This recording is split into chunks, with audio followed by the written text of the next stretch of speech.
The morning comes early in Manhattan. When Caroline Harris woke up at 6 o'clock, she first peeked into her daughter Sophia's room. Her 7-year-old daughter was still sleeping quietly, wrapped in her blanket. Caroline smiled and headed to the kitchen, turning on the coffee maker. For Caroline, this quiet morning time was the most precious moment of her day. As a project manager at a medical device company, she was constantly chased by minute-by-minute schedules every day. Since her divorce 4 years ago, she had been living with her daughter in this small apartment, but she never thought of herself as unhappy. Rather, since her ex-husband Michael had moved to the West Coast, she had been able to live more peaceful days than before. "Good morning, Mama." Sophia appeared in the kitchen, rubbing her sleepy eyes. Still in her pajamas, her daughter came over and hugged Caroline around the waist. "Good morning, Princess. What day is it today?" "Wednesday." "I have a math test," Sophia answered with a slightly worried look. Caroline began preparing breakfast while gently stroking her daughter's hair. She set out cereal and orange juice, along with toast spread with Sophia's favorite strawberry jam. It wasn't a luxurious breakfast by any means, but it was enough for the two of them. "The test will be fine. We practiced together last night, didn't we?" "Yes. But Grandpa always says it's embarrassing if I don't do it right." Caroline's hand stopped for a moment. Her father Robert was a former federal judge, and although he was now retired, his dignity and strictness remained intact. Her mother Eleanor was a professor emeritus at Columbia University who had taught psychology for many years.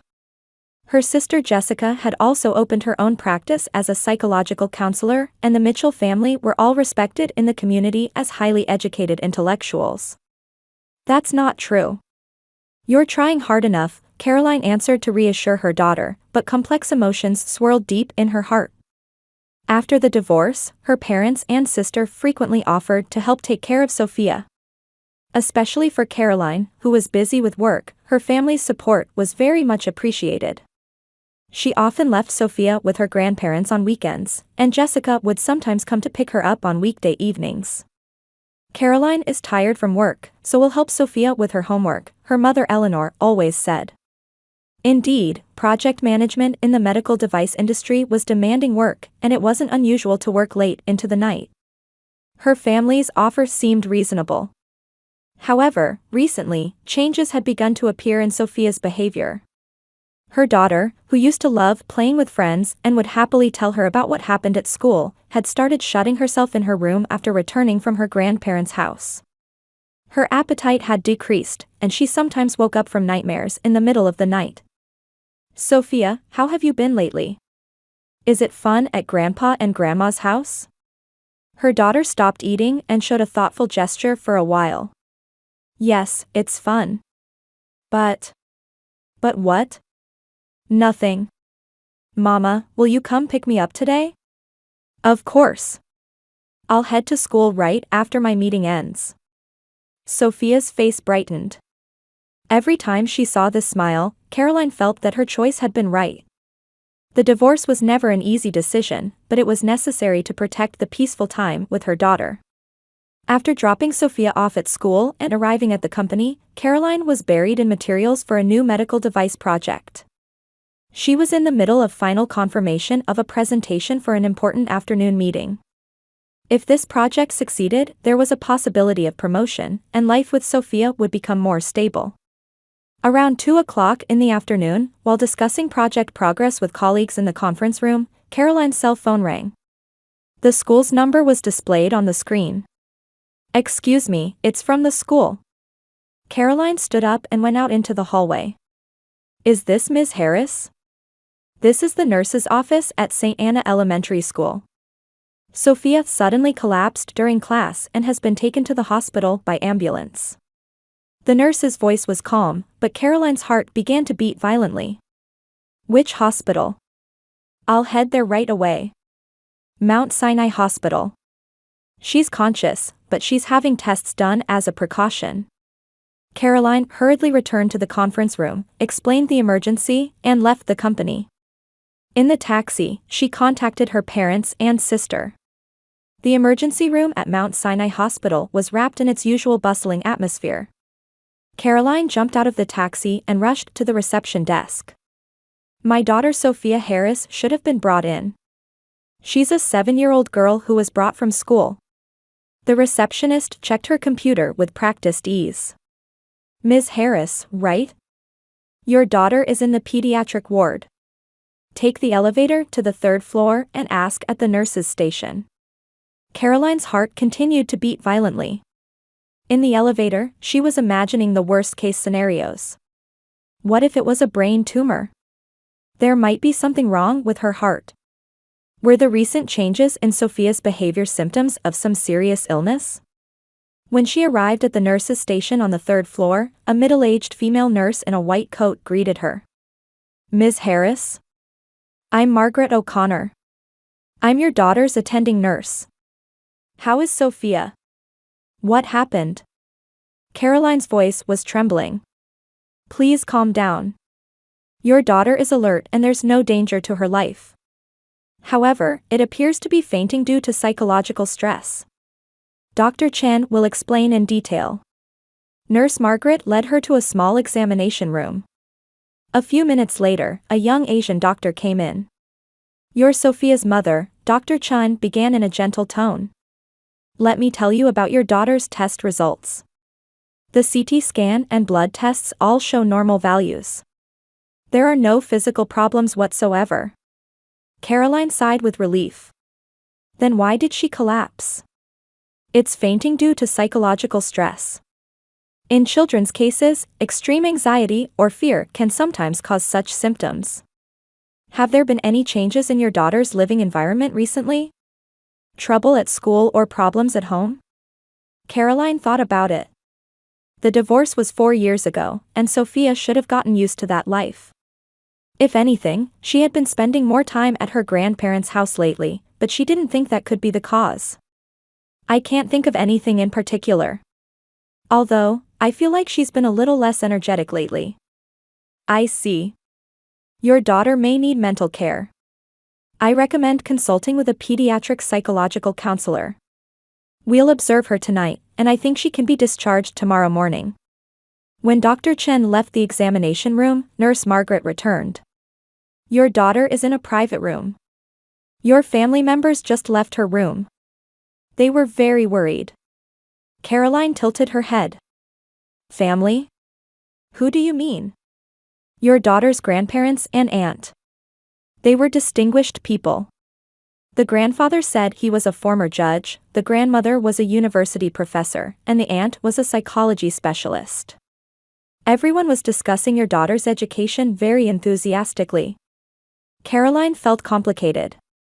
She was surprised that her parents and sister had arrived first. When she contacted them from the company, her father said he was at home, and her mother said her university lectures ended in the morning. Jessica's office was also close to the hospital, so it was certainly possible for them to arrive earlier than her. Can I see Sophia? Of course. It's room 309. Go straight down the hallway and turn right. Caroline thanked the nurse and began walking down the hallway. The hospital's distinctive disinfectant smell bothered her nose. On her way to room 309, she could see 3 figures walking toward her from the other direction. Her father Robert, her mother Eleanor, and her sister Jessica. Strangely, all 3 seemed to be chatting. Even though Sophia had been taken to the hospital, she couldn't sense any seriousness in their expressions. Rather, they seemed to have expressions of relief, as if they were reassured about something. Caroline. Eleanor was the first to notice Caroline. Sophia is fine. We heard from the doctor too, and there seemed to be no physical problems at all. That's right, sister, Jessica continued. Since this is my area of expertise, I understand, but fainting in children is common. It's probably a temporary symptom of growing up. Robert said with a stern expression, Sophia may need some strict guidance. If you spoil her too much, she becomes a weak child like this. Caroline felt uncomfortable with her father's words. A weak child. Dad, Sophia is only 7 years old. And she collapsed from illness. It's not an illness. It's a mental problem. Robert's voice maintained the dignity of his judge days. As Eleanor and Jessica diagnosed as specialists, appropriate guidance is needed. Eleanor put her hand on her daughter's shoulder. Since you're busy with work, let us help more actively with Sophia's education. This incident has made that necessity clear. But I want to cherish the time I spend with Sophia. Don't overdo it, Jessica interrupted. We understand the burden of being a single mother. We can all support Sophia together as a family.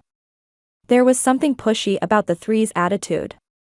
However, Caroline's judgment was dulled by fatigue and worry. Anyway, I'm going to see Sophia. Yes, please do, Eleanor smiled.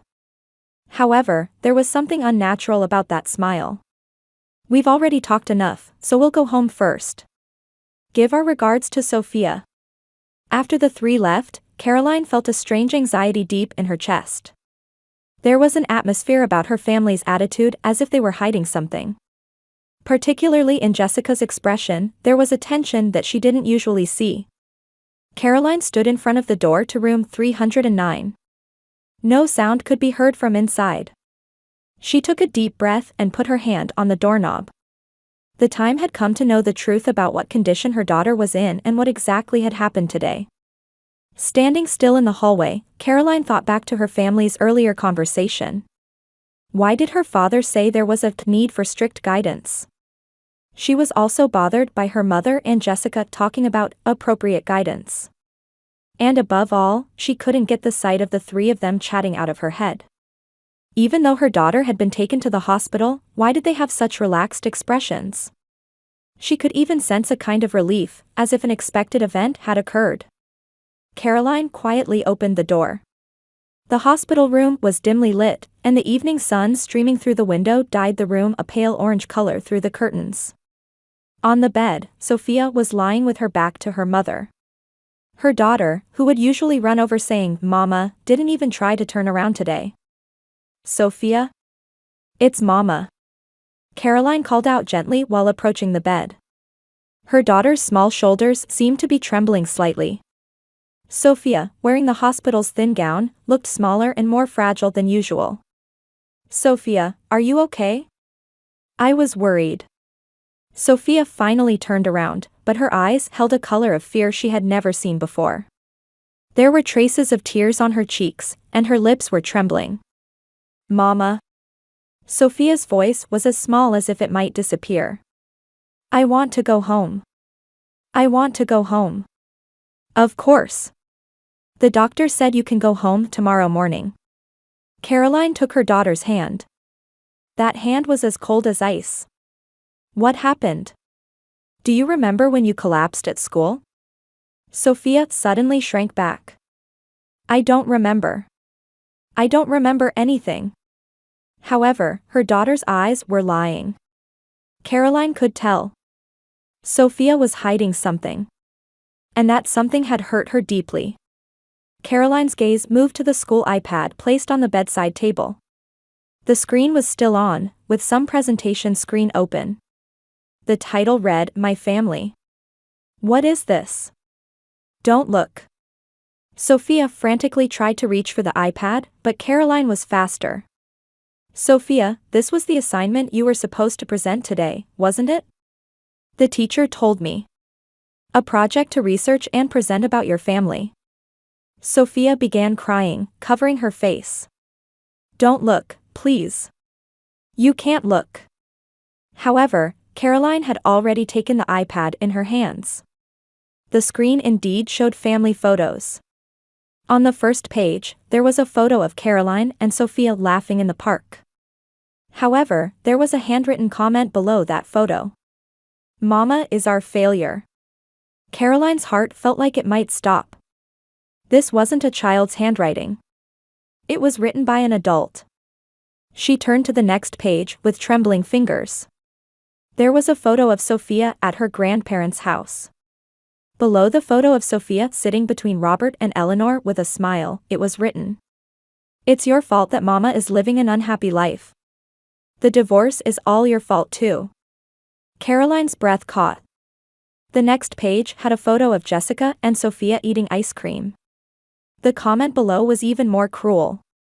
Mama is mentally unstable. She can't raise you properly. We should have taken you in instead. With each page turned, Caroline's heart froze further. Every single family photo had terrible comments attached. Mama is an embarrassing existence as a single mother.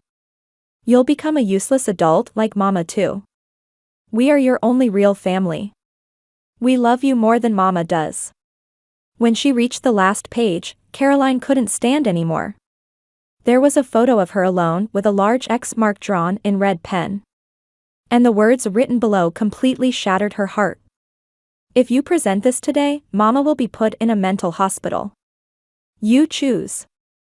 If you want to protect Mama, stay quiet. But if you present this, Mama won't be able to see you anymore. We will become your new family. The iPad almost slipped from Caroline's hands. This was blackmail. It was systematic and planned psychological abuse against a 7-year-old child. And it was carried out by none other than her parents and sister. Sophia, Caroline's voice was trembling. Who wrote this? Sophia was crying with her face buried in the pillow. Grandpa and Grandma and Aunt Jessica. They all talked about Mama. They said Mama is sick and can't raise me properly. But I love Mama. I want to be with Mama. Caroline hugged her daughter. Sophia's small body was trembling with fear. Grandpa said that if I presented this today, Mama would be put in a hospital for the head and I wouldn't be able to see her anymore. So when it was time to present, I got scared and felt sick. Everything connected. Sophia had fainted from fear when she imagined presenting this terrible presentation at school. For a 7-year-old child, the fear of possibly losing her mother would have been unbearable. Mama, did I do something bad? Grandpa and the others always say that Mama became unhappy because of me. If I weren't here, Mama could get married, but because of me, no one will come. Caroline couldn't hold back her tears anymore. Her beloved daughter had been receiving such terrible psychological abuse for these past few months. And it was carried out by the family she had trusted. Sophia, listen. You did nothing wrong. You are my treasure. Because you're here, I'm happy. Everything Grandpa and the others said was a lie. Really? Really? And Mama isn't going anywhere. I won't leave you alone. Caroline stared at the iPad. Looking at this evidence, it was clear what had been happening. Her parents and sister had systematically brainwashed Sophia and tried to separate her from Caroline. They had used their educational background and social status to create a false narrative that Caroline is an inappropriate mother.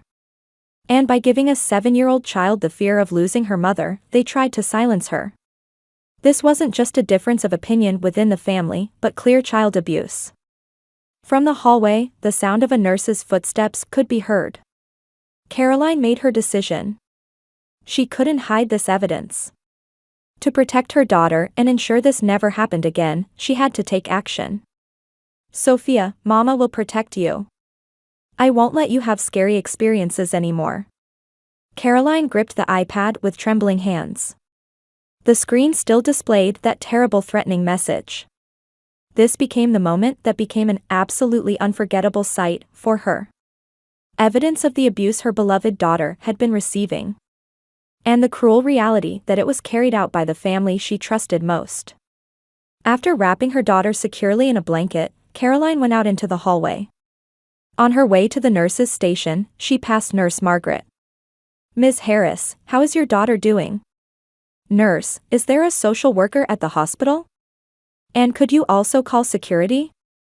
This is an emergency. Margaret saw Caroline's serious expression and immediately understood the situation. Understood. I'll arrange it right away.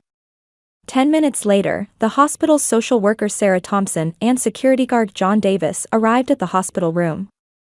Sarah was an experienced woman specializing in child rights protection who had handled numerous child abuse cases. Ms. Harris, what's the situation? Sarah asked gently. Caroline held out the iPad with trembling hands. Please look at this. This was the assignment my daughter was supposed to present at school. However, the content was written by my family for my daughter. Sarah took the iPad and began looking at the screen. She carefully read all the comments from the first page to the last. Her expression gradually became more serious. This is clearly psychological abuse. Especially the threatening message on the last page is systematic extortion against a 7-year-old child, Sarah analyzed calmly. Has your daughter said anything about this content? Yes. It seems my parents and sister have been instilling this kind of content in my daughter over several months. And today, she fainted from fear of presenting this at school. Sarah made eye contact with security guard John. We need to preserve this evidence. And we must ensure your daughter's safety. At that moment, voices could be heard from the hallway. Caroline stiffened. It was her mother Eleanor's voice. Nurse, how is Sophia doing? We are her grandparents. My parents have come back, Caroline said in a low voice. I think they're in the hospital cafeteria. Sarah stood up. Let's go together. We need to talk to them about this matter. Caroline gently spoke to Sophia. Sophia, Mama is going out for a little bit, but Mr. John will be here, so you'll be okay. Even if strangers come, they won't be allowed in the room, so don't worry. Sophia nodded anxiously. Mama, won't Grandpa and the others be angry? You did nothing wrong. Mama will solve everything. The cafeteria was at dinner time, with several families of patients sitting at various tables. Caroline found the 3 family members sitting at a corner table. Her father Robert, mother Eleanor, and sister Jessica were drinking coffee as if nothing had happened. Oh, Caroline, Eleanor stood up when she spotted her daughter. How is Sophia doing? Please sit down, Sarah said with professional composure. I'm Sarah Thompson, a social worker at the hospital. I need to talk about Sophia's case. Robert frowned. A social worker? What's this about? Caroline took out the iPad and showed the evidence screen. Please explain this. The expressions of all 3 changed instantly. Jessica said hastily, that was as part of Sophia's education. Education? Caroline's voice trembled with anger. Threatening a 7-year-old child that she'll lose her mother is education? Eleanor became defiant. You don't have the qualifications to be a mother, Caroline. You're a single mother, always working and can't take care of your child. We were just trying to guide her down the right path. The right path? Sarah interrupted. Are you saying that mentally abusing your granddaughter is the right path?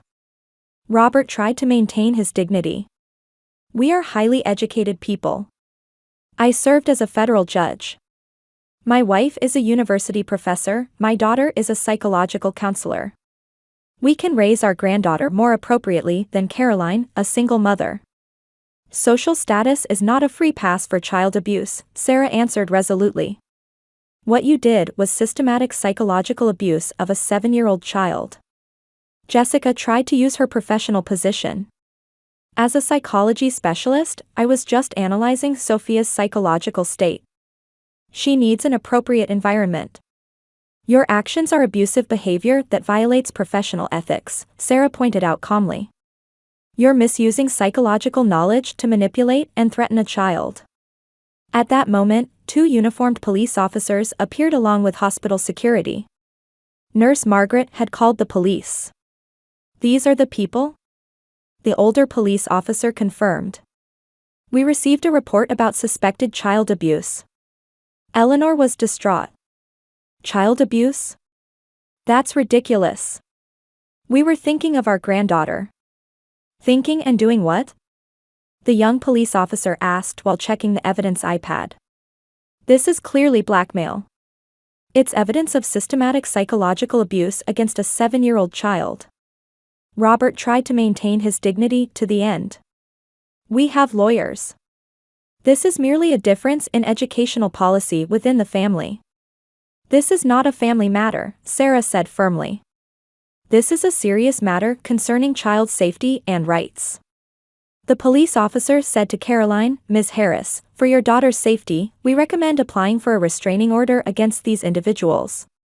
Caroline nodded. Please do. I don't want to put my daughter in danger anymore. Jessica attempted one last resistance. As specialists, we were acting in Sophia's best interests. Specialists? Sarah had a stern expression. As a psychological counselor, your actions completely violate professional ethics. I need to report this to the relevant agencies. The police officer said to the three, we are currently proceeding with restraining order procedures. Until then, you are prohibited from approaching your granddaughter and Ms. Harris. Eleanor refused to understand to the end.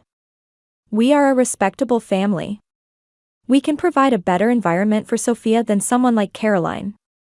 Do respectable families psychologically abuse 7-year-old children? Sarah's words were quiet but carried strong power. The police officer ordered the three to leave. Please leave the hospital today. And do not contact Ms. Harris and her daughter until a court order is issued. Robert, Eleanor, and Jessica left the hospital, still asserting their righteousness to the end. They were trapped in the illusion of being a perfect family and chose to hurt their own daughter and granddaughter to protect that honor. Caroline returned to the hospital room. Sophia was waiting anxiously. Mama, what about Grandpa and the others? They won't come anymore. You're safe, Caroline hugged her daughter. Mama will protect you. Sarah finally said to Caroline, your daughter needs professional counseling. But with your love and appropriate support, she will definitely recover. That night, Caroline spent the time next to Sophia's bed. Her daughter fell into peaceful sleep for the first time in a long while. 3 months later, Caroline and Sophia were sitting on a bench in Central Park. Cherry blossom petals danced in the wind, and a faint redness had returned to her daughter's cheeks. Sophia was receiving counseling twice a week and was slowly but surely showing signs of recovery. Mama, in today's counseling, the doctor said I did nothing wrong. Sophia looked up at her mother and smiled. Is that really true? It's really true. You are my treasure and you did nothing wrong. Caroline held her daughter's hand. And Mama loves you too, and I'm happy because you're here. Since that terrible night, Caroline had increased her work-from-home days and prioritized spending time with Sophia. The company also understood the situation and approved a flexible work arrangement. Mama, Aunt Lisa said she'd take us to the zoo this weekend. Lisa Chen was a friend Caroline had met at a single mother's support group. She was also raising a 10-year-old son as a single mother, and now they had a family-like relationship. Besides Lisa, several other women she met at the support group had become Caroline and Sophia's new, chosen family. Though not related by blood, they supported each other, and the children became close like brothers and sisters. On weekends, they took turns having dinner together, and in emergencies, they took care of each other's children. This was what Caroline came to think was the true form of family. Speaking of which, Sophia, you have a new In My Family project at school next week, don't you? Sophia's face brightened immediately. Yes. This time I'm going to present about my real family. Mama and me, and Aunt Lisa's family, and Aunt Maria's family too. They're all our family. Tears welled up in Caroline's eyes. She was happiest that her daughter could talk about family again. Meanwhile, Caroline's former family faced social sanctions after that incident. Robert was subjected to reinvestigation of his verdicts from his judge days, with suspicions arising about whether there had been unfair judgments based on prejudice. Eleanor was suspended from the university and faced the possibility of having her professor emeritus title revoked. Jessica suffered the most serious impact. Her license as a psychological counselor was revoked, and the clinic she had opened was forced to close. As a psychologist who had committed psychological abuse against children, she completely lost credibility in the industry. They were also avoided by neighbors, and their former high society friends gradually left them. Having lost the sign of being a perfect family, they were forced to live isolated lives. Mama, won't Grandpa and the others come anymore? Sophia sometimes asked anxiously. They won't come. Even if something happens, the law will protect us, Caroline answered reassuringly. The restraining order was valid for 1 year, during which it was legally prohibited for the three to contact Caroline and her daughter. Furthermore, on the recommendation of Sophia's counselor and legal advisor, Caroline was also considering changing her daughter's surname to her own maiden name. Mama, we're a happy family, aren't we? Yes, very happy, Caroline answered from her heart. Sitting on the park bench, Caroline remembered that terrible night 3 months ago. The shock of seeing the iPad screen in the hospital room was something she still couldn't forget.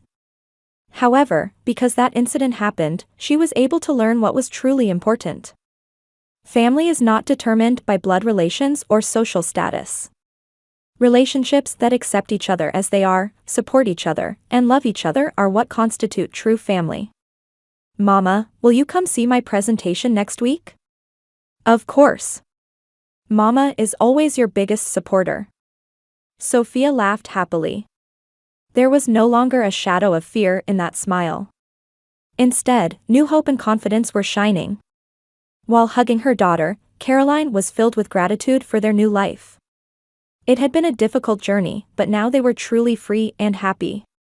And they would continue to live supporting each other. In the evening sun that dyed the park golden, mother and daughter walked home hand in hand. A bright future spread out before them.